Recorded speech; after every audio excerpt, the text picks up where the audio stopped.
আজকের বিভিন্ন বিষয় নিয়ে আমি কথা বলবো। ভিডিওটি শেষ পর্যন্ত দেখবেন কিন্তু হাতে একটা জিনিস দেখছেন আপনারা? এটি হলো সুরমার বোতল। সুরমাদানি যেটাকে বলে। আপনারা সবাই হয়তো দীর্ঘদিন ধরেই দেখছেন, এটির ব্যাপারে সবাই জানেন। আমি নতুন এই বিষয়ে জানি। সুরমা সম্পর্কে জানি, সে জন্ম থেকেই দেখেছি আমাদের পূর্বপুরুষরা বিভিন্ন কারণে সুরমা দিতেন। কী কারণে দিতেন সেটা জানি না। তবে আমাদের ধর্মীয় আলোকেও এটির গুণাগুণ সম্পর্কে বলা আছে এবং আম উপকারিতা সম্পর্কেও অনেকে হয়তো জানতেন। কিন্তু আমি এতটা জানতাম না। ইদানিং অনেকেই প্রশ্ন করছেন যে, "আমার চোখে সুরমা কেন?" মানে যদিও অপ্রাসঙ্গিক প্রশ্ন ছিল, যে কারণে কখনো আমি আনসার করতাম না। কিন্তু আমার কাছে মনে হচ্ছে যে অনেকেই জানতে চাচ্ছে বারবার কমেন্টের মধ্যে আমার বিভিন্ন ভিডিওতে যে, "আমার চোখে সুরমা কি দিয়েছে কিনা?" হ্যাঁ, আমি সুরমা দিয়েছি। ইদানিংকালে সুরমা শুরু করেছি। কারণ কি জানেন?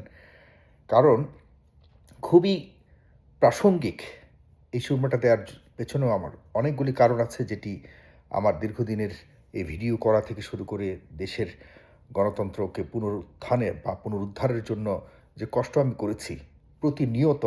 আপনাদের মনে আছে, আজ থেকে প্রায় ৫ বছর তো হবেই, ৫ বছরের বেশি হবে।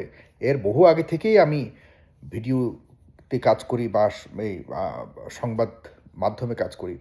কিন্তু আমি নিজে যে ফেস দ্য পিপলের জন্ম থেকে, যখন থেকে ১৯-এ যখন কোভিড শুরু হলো, তখন তো ফেস দ্য পিপল, এর আগে থেকে বহু আগে থেকে আমি কাজ করি। কিন্তু ফেস দ্য পিপলের জন্ম হয়েছে সেই ১৯ সালের দিকে। তখন থেকে আমি প্রতিদিন কখনো, কখনো একাধিক করেছি। কিন্তু একটা মাস্ট করেছি। প্রত্যেক দিন ৩৬৫ দিনে কখনো, কখনো ২ টা ৩ টাও করেছি। কিন্তু একদিনও বাদ নেই। এটি করতে, করতে আমার একসময় চোখে সমস্যা হয়ে যায়। সমস্যাটার নাম হলো কম্পিউটার সিনড্রোম। এটি নতুন একটি সমস্যা। যখন মানে আমি যদিও ১৯৯৯ সাল থেকে আমি কম্পিউটার ব্যবহার করা শুরু করি। কখনো এতটা চাপ পড়েনি আমার চোখের মধ্যে।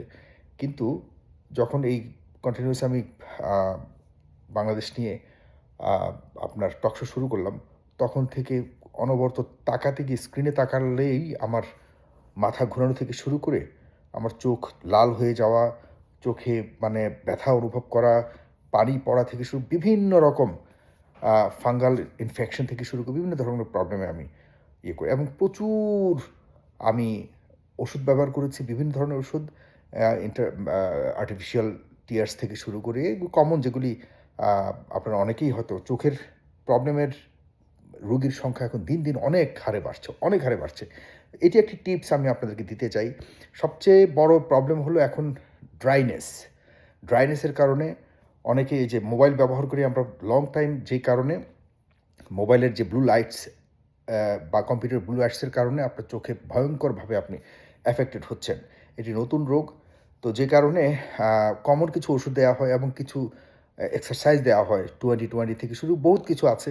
এগুলো কোনো কিছুই কাজ আসে না। কোনো কিছুতেই সাময়িক একটু আরাম পাবেন, কিন্তু কিছু, কিন্তু এই সুরমাটাতে আমি কিছু উপকার পেয়েছি। সামহাও আমি সুরমা কোনো এক কারণে দিয়েছিলাম। আমার অ্যালার্জেটিক প্রবলেমও আছে অন্যান্য প্রবলেমের সাথে। আমি এই সুরমাটা যখন দিলাম একদিন, সামান্য শখের বশে দিয়েছিলাম।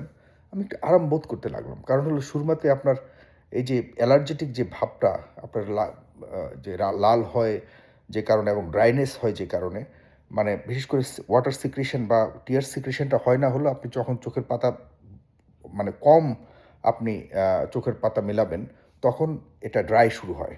আর এই ড্রাইনেসটা কাটবে তখন যখন আপনি চোখের মধ্যে ওয়াটার সিক্রেশন শুরু হবে।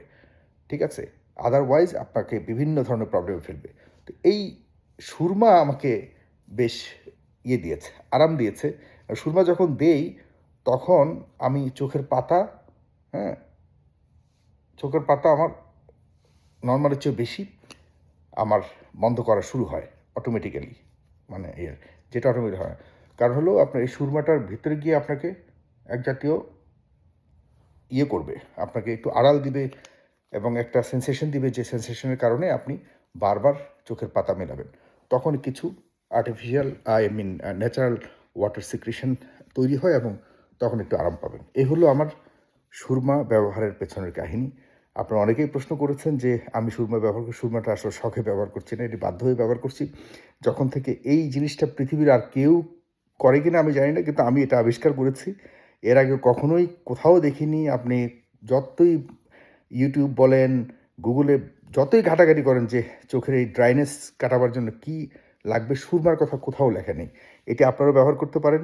এটি আল্লাহর দানীয় একটি মহৎ জিনিস আমি মনে করি। আমি সৌদি আরবে গিয়েছিলাম একটি পবিত্র কাজে, সেখান থেকে আসার পথে এটি আমি নিয়ে এসেছিলাম। খুবই অরিজিনালটা, ভালোটা ব্যবহার করলে আপনার কারণে। আমি যে কারণে ভিডিওটা করছি 5.5 মিনিট হয়ে গেছে। একটু কথা বলতে চাই, আরও 5 মিনিট আমার সাথে থাকুন। আমি যেটি বলতে চাই এটি হলো, সারা দেশে এখন নির্বাচনের একদিন পর সারা দেশে বিভিন্ন স্থানে মারামারির কথা বলব। আমি একটা কথাই বলবো, এখন 24-এর যে 36 দিনের লড়াইয়ের পর এই যে বাংলাদেশ আমরা মানে দেখার কথা ছিল, প্রত্যাশিত বাংলাদেশ আমরা মোটেও পাইনি। এটি সত্য, এখন কিছুই করার নেই। এখন যেটি হচ্ছে যে নির্বাচন পোস্ট ইলেকশনের আমাদের দেশের ইতিহাস কিন্তু খুব বেশি ভালো না। আমাদের দেশে কিন্তু ভয়ঙ্কর মারামারি হবার ইতিহাস রয়েছে।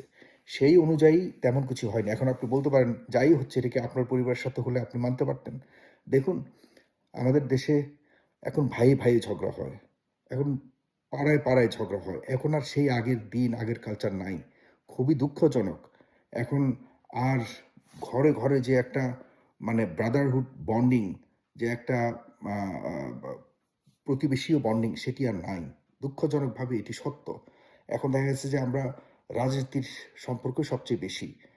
দুঃসম্পর্কের মানুষও মানে দূরের মানুষও এখন আপন হয় যদি রাজনৈতিকভাবে আপনি একই মতের মানুষ হন।